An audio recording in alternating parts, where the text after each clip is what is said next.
And now, it's Coast Vue with Ricky Mathews. Brought to you by AGJ Systems and Networks on SuperTalk 103.1 FM.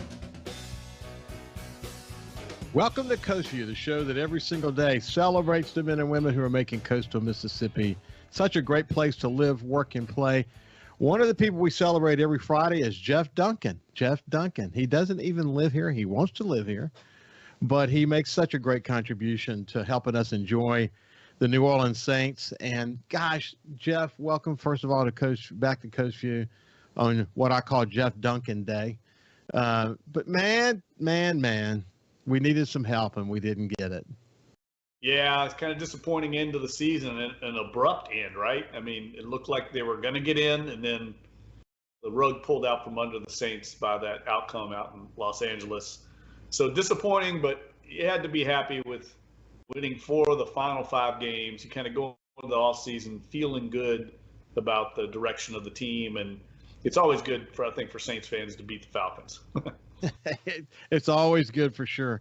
Yeah, I mean, you had a feeling for a good long time during that game that we were getting the help we needed, and then it's almost like a bad novel in a way, because as the Saints game came to an end, then the other game was now in our market, and we were able to watch it. I'm sure the Saints were probably watching it in the locker room, and then you felt it coming.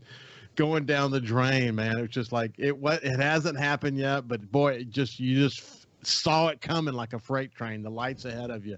You had that feeling too, didn't you? Yeah, Ricky, you could just see in that game, the 49ers are just in the Rams' heads. I mean, they've won 6 in a row. I think they feel uber confident when they play the Rams. They match up well. It's kind of like the Saints-Bucks. I just think it's one of those things where the Rams do not match up well with the 49ers, and both teams know it, and you could just see the body language that the 49ers had the confidence they were going to pull that game out, and the Rams didn't. I think I said this in this past weekend.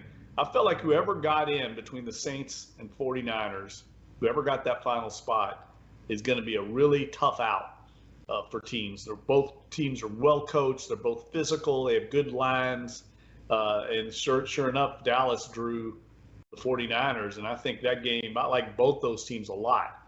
So I think whoever wins that game could go all the way to the Super Bowl. I really believe that. Well, the big I would say unknown about the San Francisco game was whether Garoppolo was going to be able to play healthy.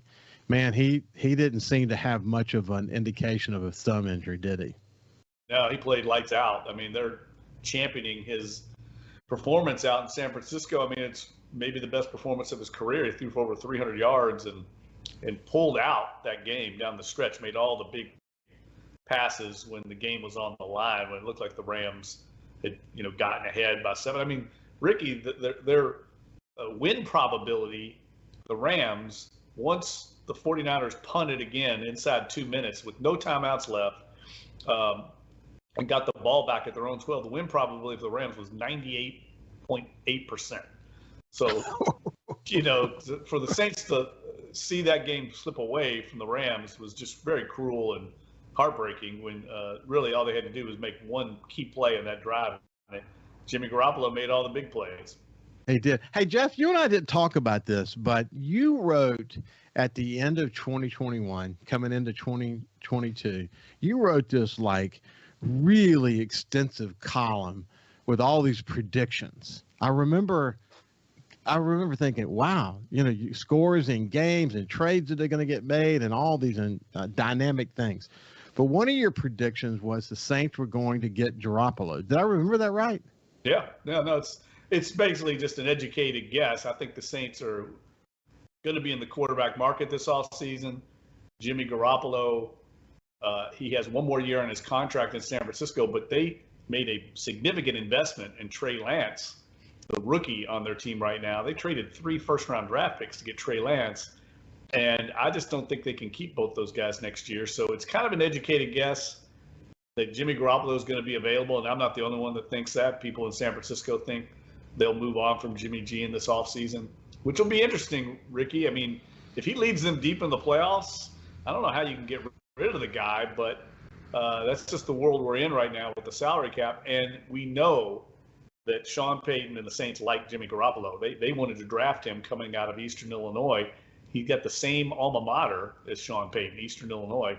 So he broke all of Sean Payton's passing records at Eastern Illinois. So there's an interest there that goes way back, and he's a proven NFL starter, and I think that's what the Saints are going to want. With this roster they've got right now, they're ready to win right now. They just need a quarterback that can lead them, and they've got so many questions right now with both Jameis Winston and now Taysom Hill coming off season-ending injuries. Really makes that thing kind of wide open.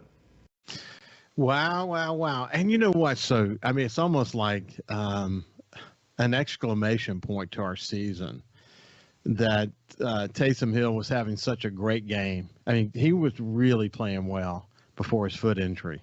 Yeah, and we did him, right? I mean, didn't you think it was the best he's looked all year? Unbelievable. Wouldn't it have been great to let him play? I mean, if he could have just not gotten injured and play the rest of the game. It was like for the first time you just felt like all the pieces were in sync. They were actually catching his balls. He was throwing so precisely. He was making good decisions. The running game was on. He was getting protected. I mean, can adding one tackle make that much difference?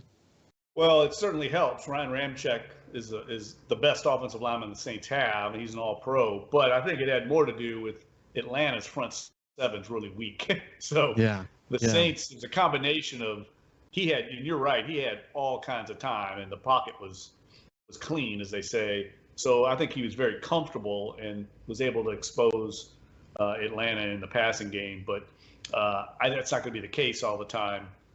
They're going to play much better defensive lines than Atlanta. That's a big weakness for them. I think they're in the bottom 5 in the league in pass rush. Hey, I read an article this morning on the type of injury that Taysom got. It's a foot injury, and actually I learned that he had this kind of injury before. The average number of games that a player is out with this particular injury is 10 games. It's not one of these kind of injuries that you just bounce back from. It takes your months in a cast or whatever, and then the recovery is pretty significant in terms of time. Now, they also say that this is not the kind of injury that lingers once it's fixed. You can come back and can play well and whatever. But what are people saying about that injury internally?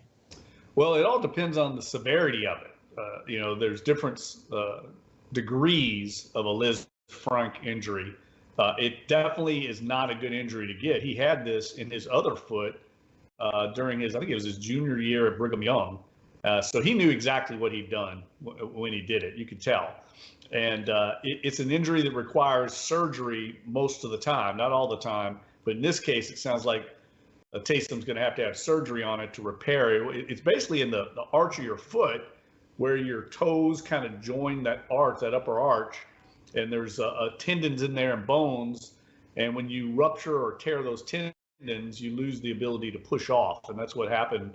And you have to go in and repair the tendons and the bones, often with screws and metal plates. So the insertion of that hardware, fuses the joint again, allows it to stabilize. And then they'll have to have a second procedure to come in and take all that hardware back out. So it's usually about a 6 to 10 month recovery. But because it happened in the very last game of the season, it really couldn't have happened at a better time, because he's got the entire offseason now to rehab and potentially get back for the start of training camp. So I do think the timing of it, could have probably was about as good as it could be. But you have to take that in mind, Ricky. If the Saints would have gotten in the playoffs, Taysom Hill wasn't going to be playing. It was going to be Trevor Siemian. And so, that's look, he played well when he came in against the Falcons, but that was the Falcons. That wasn't the Rams that he was going to be playing against with Aaron Donald and that front seven. So I think in all things considered, the Saints probably took this thing about as far as they could. Well, when you think about this team, man, I mean, boy, the defense played well down the stretch. Are we going to be able to keep the defense intact for next year? It's a good question. I think most of the players will be back, but there's some key questions. A couple of key guys are going to be free agents. Marcus Williams, the safety. Quan Alexander, the linebacker, played really well in the second half of the year.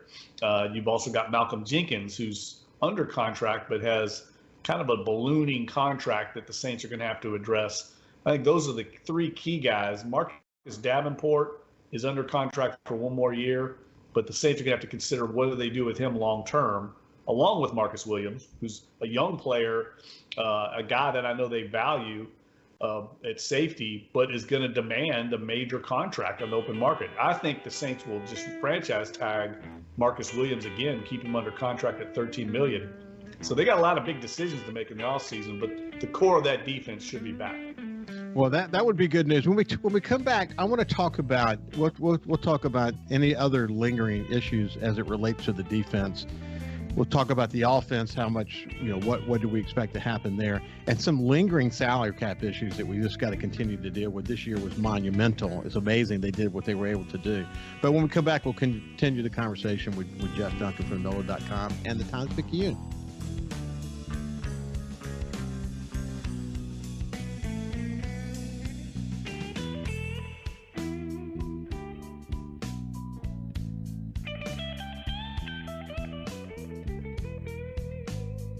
Subscribe for free to the Coast Vue podcast on iTunes, Google Podcasts, Spotify, or wherever you get your podcasts. Hey, guess what? Bob is back, now at 106.3, playing the 80s, 90s, and whatever. I get knocked down, but I get up again. Check us out, the new Bob 106.3. When it comes to the outdoors, we are one. We live in one of the best places in America to enjoy the great outdoors. So let's talk about it. Super Talk Outdoors with Ricky Mathews. Mondays starting at noon. Here on Super Talk, Mississippi. Presented by the Foundation Protecting Our Outdoors Heritage. Listen or watch the show anywhere you get Super Talk, Mississippi.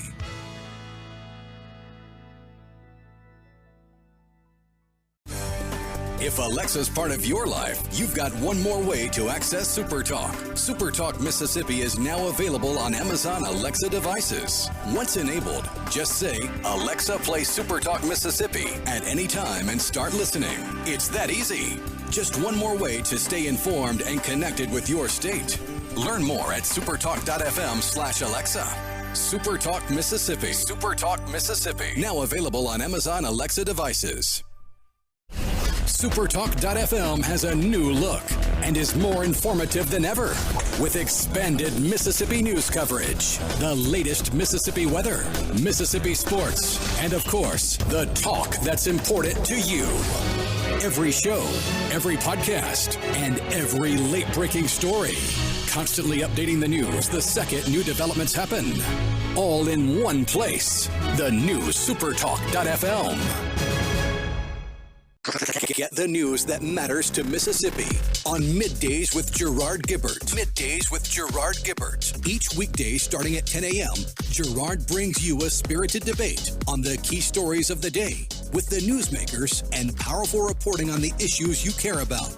Listen on your local SuperTalk station or anywhere you get SuperTalk Mississippi and watch the show live on C Spire Channel 70, SuperTalk TV, and on the SuperTalk Mississippi app. Feeling down? Here's your prescription for a daily dose of good news and positive vibes. Good Things with Rebecca Turner. Every afternoon, Rebecca highlights all the good things happening right here in the state you call home. Daily exposure to Good Things with Rebecca Turner may cause smiling, feelings of positivity, happiness, and even laughter. When you experience these symptoms, tell your friends to listen. Okay. Weekdays starting at 2 p.m. here on SuperTalk Mississippi and now on Amazon Alexa devices. Hey, guess what? Bob is back, now at 106.3, playing the 80s, 90s, and whatever. I get knocked down, but I get up again. Check us out, the new Bob 106.3. Talking to the people that help make the coast such a unique place to live. This is Coast Vue with Ricky Mathews on SuperTalk Mississippi Gulf Coast 103.1. Welcome back to Coast Vue. We have Jeff Duncan from NOLA.com and the Times-Picayune. He's here every Friday, and he's even here during the off season. We talk about a wide range of sporting issues, and right now it's the Saints. You know, Jeff, I like to say to you and to the audience and to my friends that when the Saints lose, I don't want to read much about the Saints in the following week, but when they win, I want to read a lot about it. And in this particular case, since we didn't get help, they still won the game. I wonder sort of what I was going to feel like. I felt the letdown. I was certainly disappointed. I really looked forward to this team that was finally getting players back and building momentum. I really looked forward to watching them get into the playoffs, which they didn't do. But my feeling is, I'm still proud of the team. I'm let down because we didn't get the help. But man, 58 starters and NFL record and all the things they had to face this year. You can't help but come out of this saying, man, they played a hell of a year. Yeah, I agree. All the adversity that they overcame and never really made any excuses about it. That's what I like. They never played the victim card, never pointed fingers. They stayed together. And that's a testament to the leadership on the field, with the leaders in that locker room, and also the leadership of the coaching staff and the front office. It really is part of the culture that's been kind of fostered by Mickey Loomis and Sean Payton, all the way down through guys like Demario Davis and Cam Jordan and Teron Armstead. This team is pretty resilient, and we saw that this year. To finish 9-8 when you're going through quarterback issues and offensive line issues, I mean, those are very critical areas on a football team. And I thought the Saints showed their mettle this year. And there's a reason to have optimism. They won 4 of their last 5 games. Most of their key core is going to be back. This coaching staff, I think, will be back. So a lot of, I think, reasons to feel good about 2022.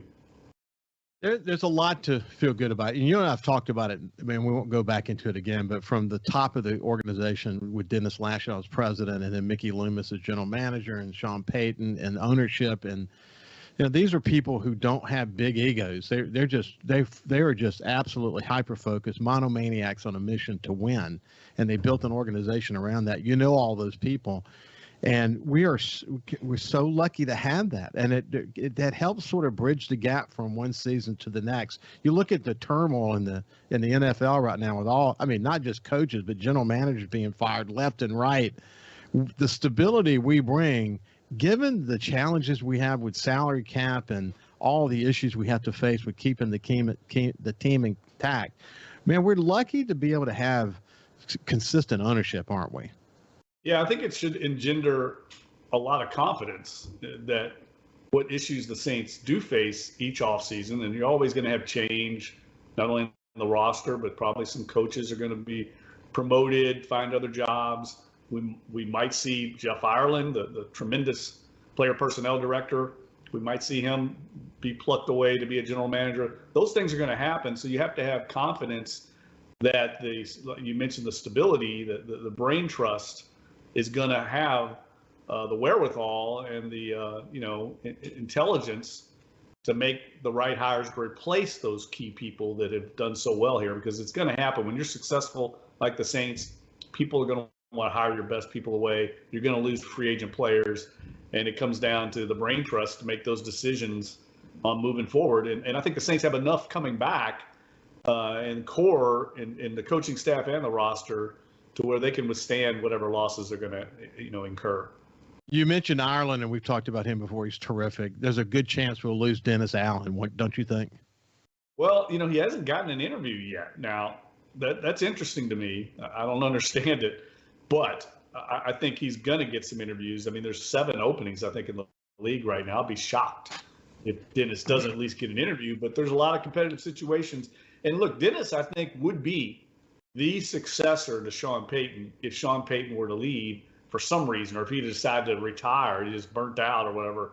If something like that happened, I think Dennis Allen would get promoted in a minute to be his replacement. So there might be some of that around the league, wondering if he's just biding his time until he can step in and become the head coach of the Saints.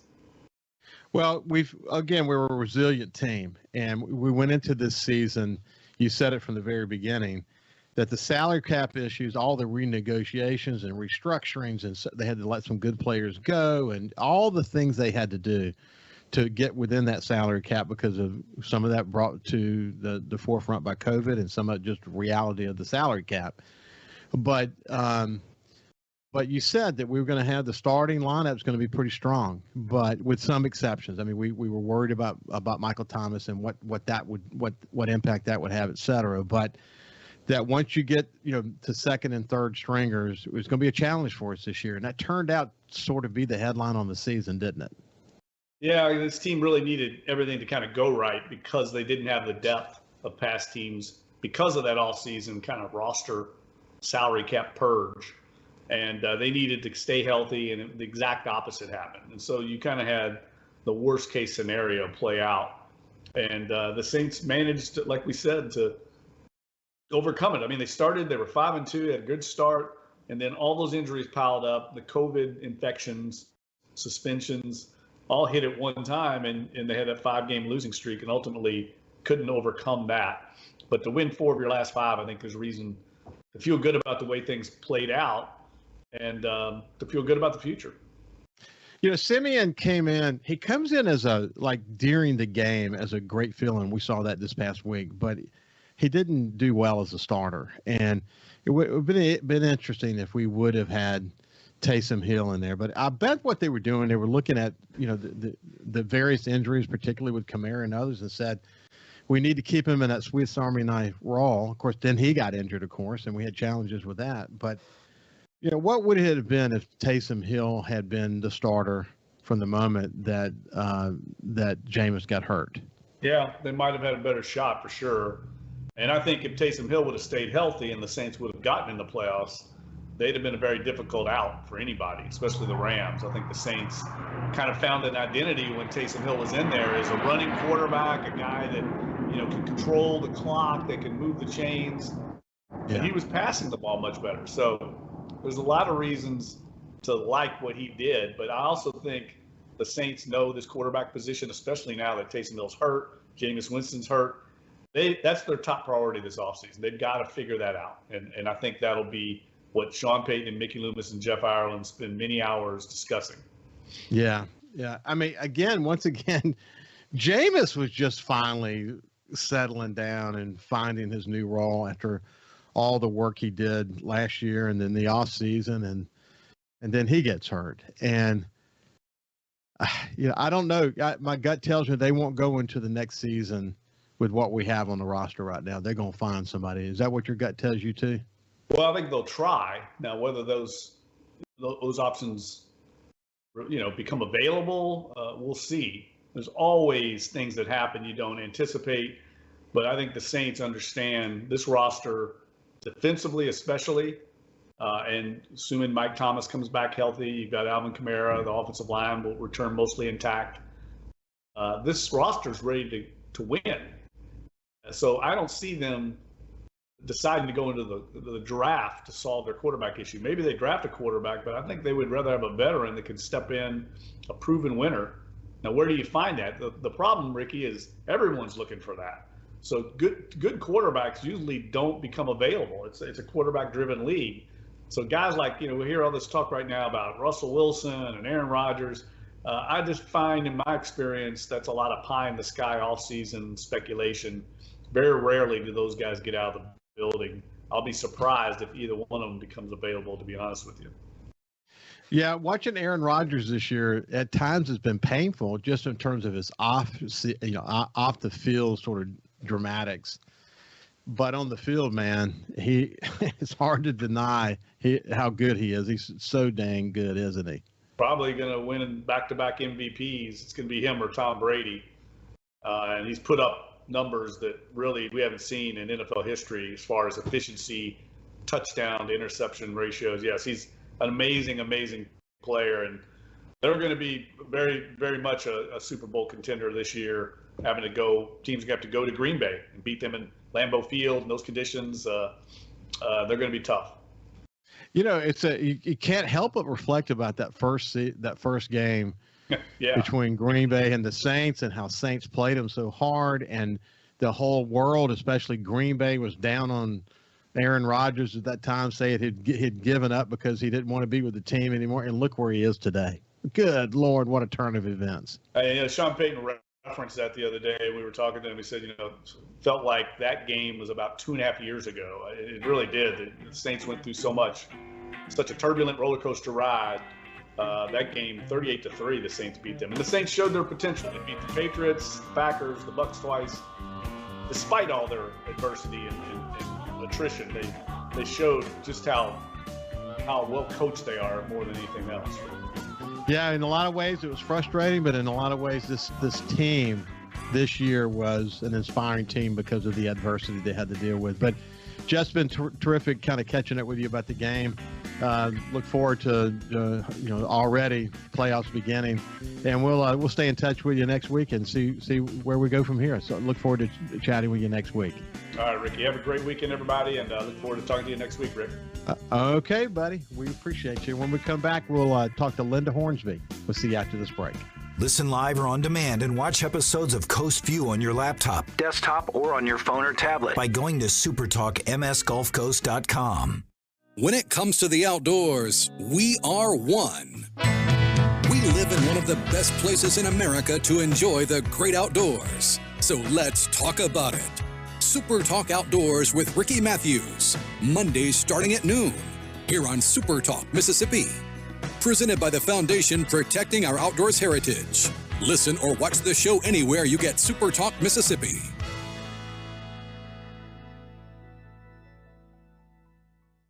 Hey, guess what?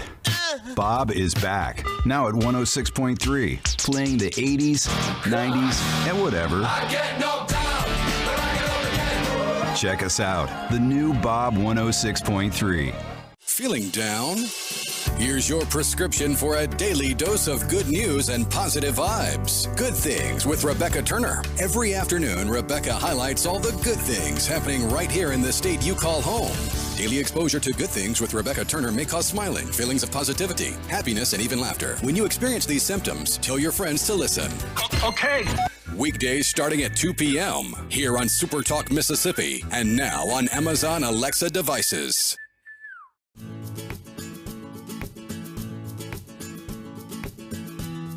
These are our friends. These are our neighbors.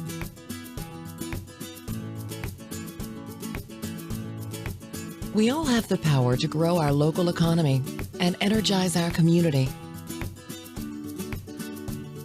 Shop small businesses and make a difference. Get the news that matters to Mississippi on Middays with Gerard Gibbert. Middays with Gerard Gibbert. Each weekday starting at 10 a.m., Gerard brings you a spirited debate on the key stories of the day with the newsmakers and powerful reporting on the issues you care about. Listen on your local Super Talk station or anywhere you get Super Talk Mississippi. And watch the show live on C Spire Channel 70, Super Talk TV, and on the Super Talk Mississippi app. The Lars Larson Show. On the left, they say that this president has divided America. No, the opposition, the resistance to Donald Trump is what has divided America. Because Donald Trump said he would work with both sides, and he's shown that he would. But the Democrats, because they want to take a position that everything about Donald Trump is wrong, to a large extent, they have refused to work with him on anything. The Lars Larson Show, weeknights at 6 on Super Talk, Mississippi. Whether you're brand new to the DIY craze or a seasoned veteran, the Handyman Show has something for you. Buddy Slowick shares tips and tricks on everything from odd jobs to complete build-outs, from small home repairs to serious construction. So no matter if you're at the master carpenter level or not quite sure how to use a level, the Handyman Show answers your questions with a healthy dose of humor and some great music too. Saturdays, 10 to noon on Super Talk Mississippi and on Super Talk TV. Hey, I'm Steve Azar, and you never know who or what you'll hear when I spend a Mississippi Minute with my friends. talking to Paul Thorne, Mississippi true treasure, really incredible recording artist, singer, songwriter. Has been doing it a long time, doing it the right way. It's almost like a Forrest Gump thing because I was a boxer, / I worked in a furniture factory, / I had a gig 2 nights a week playing my acoustic guitar in a pizza restaurant, / I was in the National Guard. And, Wow. All this stuff was going on at the same time. / I had a writing contract with Rick Hall and Fame. In a Mississippi Minute. Be sure to check out In a Mississippi Minute with me, Steve Azar, right here on SuperTalk Mississippi, the SuperTalk Mississippi app, and now available on iTunes, Google Play, and Stitcher. For something new and unique in talk radio, take a listen to The Ben Shapiro Show. Every day, we're driving the debate in America with the fastest moving, hardest hitting, most comprehensive, fact-based commentary on the radio. We don't hold back. We never shy away from telling you the truth. Our show is a meeting place of ideas. We have the most important guests and the biggest thinkers in America. Weeknights at 9 For something new and unique in talk radio, take a listen to The Ben Shapiro Show on Super Talk Mississippi. Super Talk Mississippi. Just seems to me people have so much invested in not telling the truth. When you want the truth. Simply because it might hurt some feelings. And nothing but the truth. Lose some subscribers. You want the Gallo Radio Show. I just think in this audience, you still believe that if you tell the truth, you come out ahead. The Gallo Radio Show. And if you tell yourself otherwise, you're lying to yourself. Mornings on Super Talk Mississippi. Hey, guess what? Bob is back. Now at 106.3, playing the 80s, 90s, and whatever. I get knocked down, but I get up again. Check us out. The new Bob 106.3. And now, it's Coast Vue with Ricky Mathews. Brought to you by AGJ Systems and Networks on Super Talk 103.1 FM. Welcome back to Coast Vue. I really enjoyed that conversation with Jeff Duncan from NOLA.com and the Times-Picayune. We had such a great opportunity to learn from him and to have access to someone who's covered the Saints longer than anyone else. Actually, he's covered so many different things, from thoroughbred racing to, LSU and so many points in between. But he's really a terrific reporter. The fact that we have the access to him on every single Friday is really awesome. I enjoy visiting with him. We worked together at NOLA.com and the Times-Picayune when I was in New Orleans, and it's great to reconnect with him and stay in touch. And he's been available to us now for nearly 2 years, every Friday. It's been great. And poor Saints, 58 starters. An NFL record, and they still almost pulled it out. But one twist and turn here and there could have changed the trajectory on this season. And they could be in the playoffs now, but it is what it is, and we'll now once again be looking forward to next year. Now let's shift gears and move over to my friend Linda Hornsby, who's the executive director for the Mississippi Hotel and Lodging Association. And Linda, I should have checked the date, but it's been a while since we visited. How you doing? Yeah. Yeah, it's good to see you. Okay. Let's tell people what it is who have not heard us talk before. Let's tell them about the Mississippi Hotel and Lodging Association. Okay, well, as I've said before, we're a private nonprofit, 501c3. We were established in 1930. No, I was not here then. and operate throughout the state of Mississippi with local chapters in various areas, and including the Gulf Coast chapter, which is very active. So you're extraordinarily active. And one of the things that, especially when there are challenges like the pandemic, for example, your ability to gather data across your membership to really try to understand what the current situation is and what the challenges are, et cetera, it really gives you sort of a bird's eye view when you look at it from an association point of view, what those challenges are. So talk a bit about how you guys share data and information and some of the conclusions you're able to draw from it. Wow. I would never want to go through those initial days, weeks, and months. Again, you're right. We were gathering data everywhere we could, mainly from national data that the CDC was handing down, but there were some gaps in it, especially in hospitality. And so we were gathering data from some of the major brands, Hilton, Hyatt, Marriott, and seeing what they were sending down to their lodging sector, and then gleaming from that. One little gap that we kind of had to fill on our own was, and it was a very much asked question, was what about swimming pools? What's the capacity on swimming pools? And so we kind of winged it, and we went with whatever your interior, like your restaurant capacity, if it is currently at 50% or 25%, whatever that percentage was then I would suggest that's what you establish for your pool. And how do you regulate it? Well, remove some of the lawn furniture, the pool furniture, and monitor it and put signs, but there were a lot of other things we shared that some of the non-brands or the smaller properties, mom and pops or independents, they did not have access to that without us, and we sent it out on a regular basis every time something changed, which, as you know, it was changing almost daily. And the Mississippi Hotel and Lodging Association was also able to capture things like occupancy rates and what people were charging for rooms. And when you roll all that up, it really gave you a real great opportunity to sort of understand what the impact was going to be, where some of the improvements might be able to be, et cetera, et cetera. Talk a little bit about that part of it. Yeah, there were a lot of surprises. I mean, when we would get the data in weekly, I had to, I'd take a second look at it and say, this can't be right. But then I'd check with some of the lodging operators, and it was right, pleasantly so. I mean, we really outperformed Mississippi itself, as well as the coast outperformed our counterparts, and that was a good thing. I kind of have it narrowed down to what we can attribute that to, but we were pleasantly surprised and continue to be. Something that we just got in the most recent report, which is through November, was actually surprising in the there are 5 sectors: luxury price, upscale price, mid price, economy price, and budget price. And for the first time in a while, year to date through November, now it doesn't include December, but I've kind of taken a piecemeal look at December, and it continues. Luxury price had the biggest increase, by far the biggest increase. That tells us who is back to traveling and where they're staying.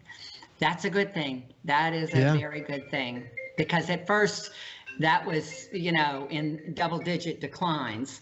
So, so one of the things, let's kind of take a step back for a second and look back at the early days of the pandemic, what we did, and then sort of where Mississippi stood. So let me just kind of set the stage for this, and then you can add whatever you want to it. But essentially what we did is particularly here in coastal Mississippi, is that the coastal Mississippi tourism effort spent a lot of energy on focusing on making sure people knew this was a safe place to travel. They also knew that nearly 80% of the people who came here drove here in cars. So we knew that airline travel was going to be down considerably, maybe almost nothing. It was almost nothing at one point. Yeah. But then by focusing on those who travel in their cars, when people are in their cars, they feel safer. And that's where a lot of the energy was. And that sort of combined with the fact that the casinos, literally, it's best to my knowledge, led the entire globe in terms of how to reopen in innovative ways during the pandemic. So when you combine all of these together, the work that the casinos did to reopen in a very sort of innovative way to make it safe for people as best they could, that combined with focusing on the drive-in traffic, we did that early on, and we'll talk more about that here in just a second, Linda. But I want to fast forward just a little bit and say, considerably into the pandemic, Mississippi's recovery was considerably better than a lot of other states around the United States. And then when you start to break that down, you saw that it was tourism that was a big part of that. And then when you start to break that down, the coast of Mississippi, how we were doing relative to that and what we were contributing to the state's recovery in the tourism sector, which is one of the leading sectors in the state, that really helped you really kind of come to the conclusion that coastal Mississippi and all of our combined efforts relative to the nation was one of the best recoveries there was. And so you go back and kind of fill in the blanks to what I just said and how it impacted you guys. Okay. And keep in mind, when comparing especially coastal Mississippi to other destinations performances, we have a 180-degree radius. We don't have a 360. So we're drawing from half of any place else, and we still outperformed. I will say, a lot of it was because we've always been predominantly a drive-in market, as you stated. So we did not have to go out and educate our markets to now consider driving. They already were driving. And so that was a good thing. We capitalized on that.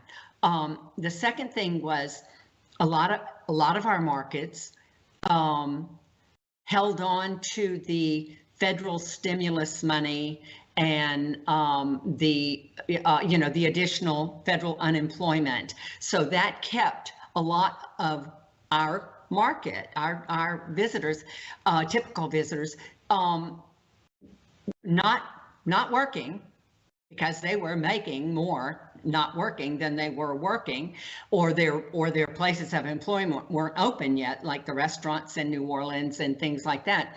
So they had not only more money than they had ever had before, but they had more time. And the way we looked at that and determined that is our weekday occupancy performances were more than double our weekend.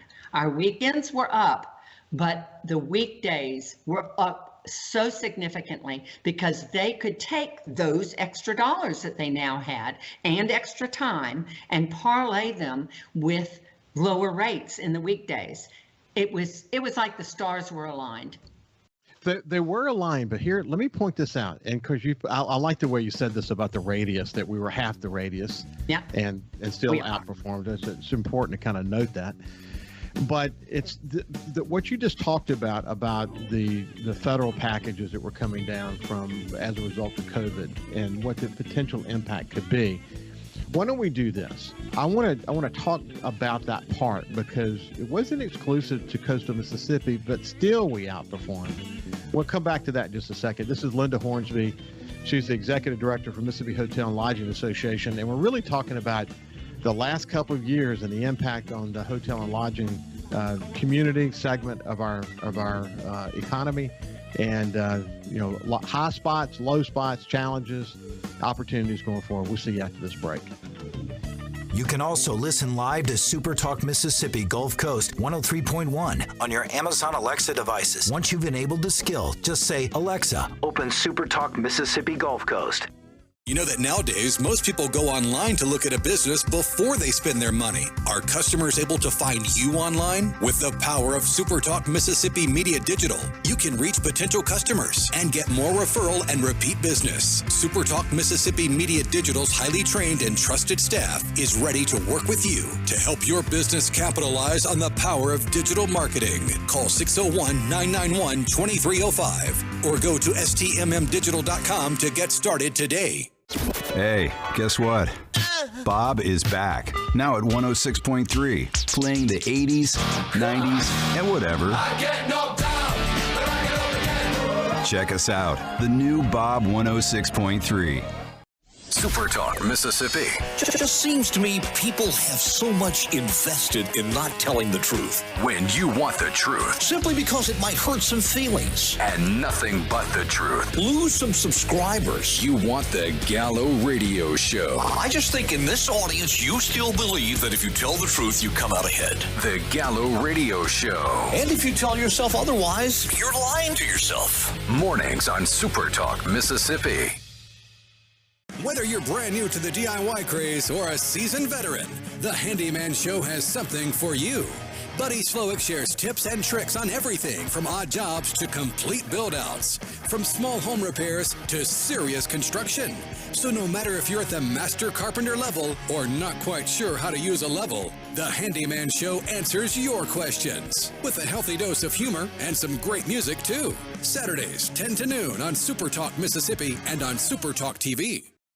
Get the news that matters to Mississippi on Middays with Gerard Gibbert. Middays with Gerard Gibbert. Each weekday starting at 10 a.m., Gerard brings you a spirited debate on the key stories of the day with the newsmakers and powerful reporting on the issues you care about. Listen on your local SuperTalk station or anywhere you get SuperTalk Mississippi.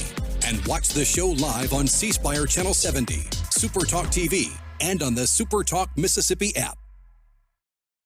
Hey, I'm Steve Azar, and you never know who or what you'll hear when I spend a Mississippi Minute with my friends. We're talking to Dale Berra. Take me back to growing up and what it was like in the household with a dad like Yogi Berra. You know, we grew up with his funny sayings. You know, I remember Dad managing the Mets, and me, Larry, and Timmy are watching the game on TV. And all of a sudden, two streakers run out of the stands on TV, and the camera slips away from them. So when he gets home, me, Larry, and Timmy say, "Hey, Dad, those streakers, what were they, boys or girls? We need to know." And Dad looked us right in the eye and said, "I couldn't tell. They had bags over their heads." In a Mississippi Minute. Be sure to check out In a Mississippi Minute with me, Steve Azar, right here on SuperTalk Mississippi, the SuperTalk Mississippi app, and now available on iTunes, Google Play. Hey, guess what? Bob is back, now at 106.3, playing the 80s, 90s, and whatever. I get knocked down, but I get up again. Check us out, the new Bob 106.3. When it comes to the outdoors, we are one. We live in one of the best places in America to enjoy the great outdoors. So let's talk about it. Super Talk Outdoors with Ricky Mathews, Mondays starting at noon, here on Super Talk Mississippi. Presented by the Foundation Protecting Our Outdoors Heritage. Listen or watch the show anywhere you get Super Talk Mississippi.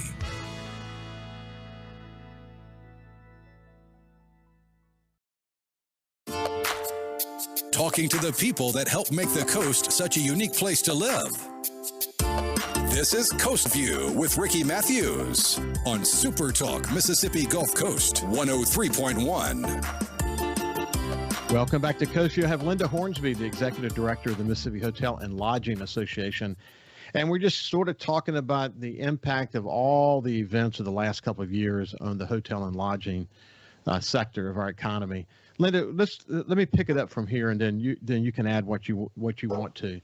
But you said that there was a sort of a great alignment of the stars, that, you know, the stars were aligned for us because of the federal programs and people not working, and then people traveling in their cars, and all these things swirling around and becoming part of why we did well. But the truth is, every community, every destination had the same swirl of conditions around them, but still we outperformed.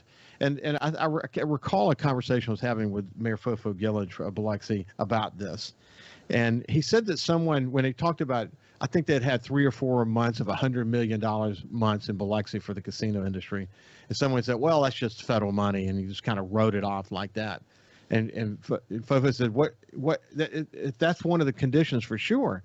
But it's a lot more than that. And what difference does it make? At the end of the day, it means that we are outperforming where we thought we would be. We're outperforming other communities across the United States, and as a result, the need to dig out is not going to be as great. That is for sure. Right. And here's the thing. I think it minimizes when you just kind of write it off, and that's not what you're doing, by the way. You're adding it as a dimension to the overall story about our recovery. But the fact is that we had to be strategically focused. We had to put the things in place that made people believe that this was going to be a safe destination to drive to. And it gave us the opportunity as a result to introduce coastal Mississippi to a large number of people who had otherwise not really been here before. And then they're going to go back and tell their friends. And the long-term impact of that is going to be great. But it took a lot of planning and focus and smart marketing and all the things that go with that, didn't it? It did. You know, with everything said, all the money that was going around and everything, they could have spent their money anyplace. They chose to spend it here, and we're thankful for that. I think a lot of it, we had businesses open as early as possible. That was a great thing, great step. They opened safely, but they were open in some form or fashion. And I think that played a big part because, you know, while people can spend their money any place they want, they certainly don't want to go someplace and then just be stuck in their room or in their condo or something and not have a place to go at least pick up something to eat or walk around. And we certainly have a lot of walk around space, a lot of outdoors. So yeah, it was a lot of what we did, as well as the conditions that were in our marketplace. So you had, there's a wide range of sectors in the community that worked together that ultimately helped impact the hotel and lodging sector. I think about conversation with Rob Stinson early on, restaurateur here in coastal Mississippi, and the work that they were doing to innovatively change the way that their restaurants were laid out. I mean, restaurants all along coastal Mississippi doing that. You can go into in a second what the Hotel and Lodging Association did to make it safer. And my conversation with Clay Williams from the Airport Authority, and he kind of broke it all down. Of course, the military continued to travel for the most part. Business travel was down significantly, although it's coming back up again. Leisure travel was down very significantly initially, and we're starting to see that start to come back slowly but surely. And then, you know, you've got the casino piece of this, which is the contracted flights that they do, where they're really focused on, you know, having the whole airplane belong to them and bring people in from all over the nation. I mean, that part of the airport's business, huge part of their business. So, but again, it took all of these sectors being focused together around not only creating a safe way for people to travel and visit, but also sort of the strategic marketing piece that comes with that. I mean, when all these pieces work together, it has a positive impact on you. And I might also add, we have a big hurricane down in Louisiana that causes hotel rooms to start to be used here in coastal Mississippi. Yeah. There's a lot to it, isn't there? Yeah, there is. And those things are called, I heard the phrase unintended opportunities, and there were a lot of unintended opportunities. But I will say, just like after Katrina, the same was true with the pandemic. The casinos really helped save the economy. I can't emphasize that enough. Most people don't need to be told that, but they really did. It was, I don't know what we would have done. Yeah, it is. It is very significant. You know, in conversation with Travis at the Beau Rivage and Jonathan at Harrah's and Rick Carter and a large number of others, Luann. You know, it's incredible the amount of attention that they put on changing the way they do business, and in many ways, they'll never be back to where they were before. It's sort of going to be part of the way they do business from now on. Yeah. But yeah, but so anyway, unfortunately, we're coming to the end of our time together, but I'll give you a chance to say the last word. Well, I think that hopefully we've gone through the worst of it. I hope and pray and trust. And we did so without digging ourselves in a hole. We're not only on level playing ground, but we're elevated. And so I think we can go nowhere but up now. I agree. And Linda, thanks for your leadership, not only in your sector, but across tourism. It's been a pleasure to work with you for many years, and we won't wait so long to have you back. Thank you. We have some proposed legislation. I won't say anything about it now, but maybe our next visit, I'll be able to elaborate on it. Yeah, we'll have you back soon for sure. Okay. We'll see you. Have a great day, and we'll see you on Monday.